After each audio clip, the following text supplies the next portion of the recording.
ہمارا نظام جو ہے وہ بر صغیر پاک و ہند کا نظام ہے۔ ہم نے بہت سارا وقت ہندوؤں کے ساتھ اکٹھے گزارا ہے۔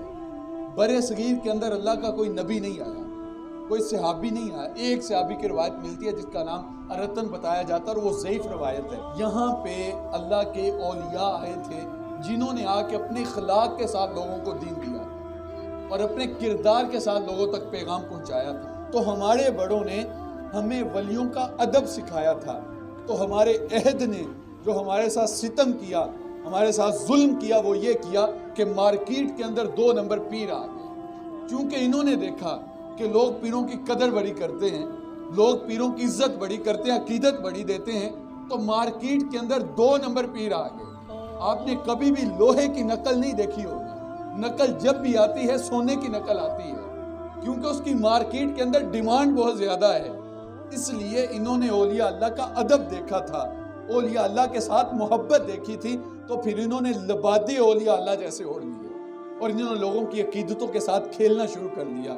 اور جو باغی شریعت ہو، حضور کی سنت کا قتل عام کرتا ہو، وہ داڑھی منڈا لمبی لمبی مونچھوں والا وہ گدی نشین ہو کے بیٹھ جاتا ہے، اور ہمارے بولے بالے سنی بھی کہہ دیتے ہیں جی گدی بہت بڑی ہے اس کے پاس۔ تو میاں اگر گدی کی وجہ سے کسی کی عزت کی جائے تو پھر ہم سب حضرت آدم کی اولاد نہیں ہے؟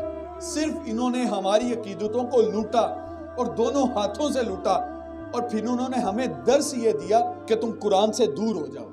انہوں نے ہمارے عقیدوں کے ساتھ کھیلنا شروع کر دیا، اور پھر انہوں نے کہا کہ تمہیں کوئی بھی مشکل ہو تو تم نے آ کے تویز لینا ہے، تمہارے بچے بیمار ہوں تو ڈاکٹر کے پاس نہیں جانا، بابے کی چوکھٹ پہ حاضری دینے جانا ہے، تمہارا کاروبار بند ہو جائے تو تم نے بیٹھ کے غور و فکر نہیں کرنا، تم نے 100 روپے کا تویز لے کے گلے میں ڈالنا ہے اور تمہارے کاروبار کے اندر برکت ہوگی۔ بلکہ آج کل تو وہ تویز نکلتے ہیں جو پرس کے اندر رکھیں تو برکت ہوتی ہے۔ تو میں نے کہا جو خود 100 کا تویز بیچ رہا ہے اس نے کسی کے کاروبار میں برکت کیا کرنی ہے؟ خود اس کے پاس اتنی برکت ہے، وہ 100 کا تویز بیچ رہا ہے اور دوسرے کے کاروباروں کے اندر برکت ڈالی ہے۔ عجیب سی سوچ ہے اور ہمارے لوگوں کو سمجھ ہی نہیں آتی، اور لوگ کہتے ہیں جی اتنا ان کے پاس مجمع لگا ہے، لوگ جا رہے ہیں، کچھ ہے تو جا رہے ہیں نا۔ تو میاں جو مندروں کے اندر جا کے بتوں کے سامنے سجدے کرتے ہیں، کیا ان کی منتیں وہاں پہ پوری نہیں ہوتی؟ تو کیا پھر بتوں کو ماننے لگ جائیں کہ کچھ ہے تو وہ جا رہے ہیں نا؟ آپ دیکھیں نا، جو ہندو جاتے ہیں وہ جا کے منتیں مانتے ہیں اور وہ پوجا کرتے ہیں ان کی پتھروں کی، تو کیا ان کی منتیں وہاں پہ پوری نہیں ہوتی؟ تو کیا پھر پتھروں کو ماننا شروع کر دے؟ ہمارے ہاں یہ معیار ہی نہیں ولایت کا۔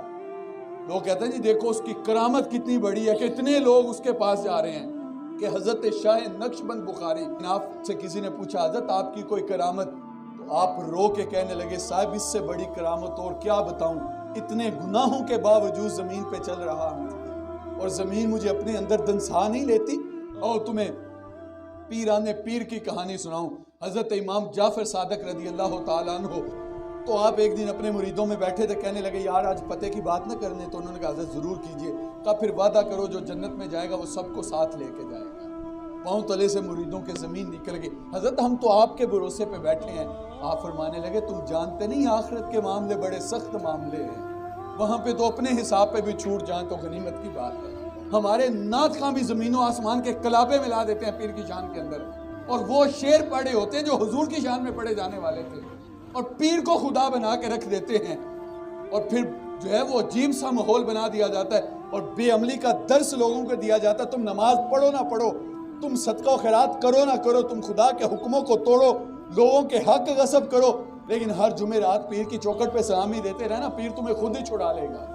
یار جب قیامت کا دن ہوگا، سورج سوا نیزے پہ آ جائے گا، آج رخ الٹا ہے اس دن رخ بھی سیدھا کر دیا جائے گا۔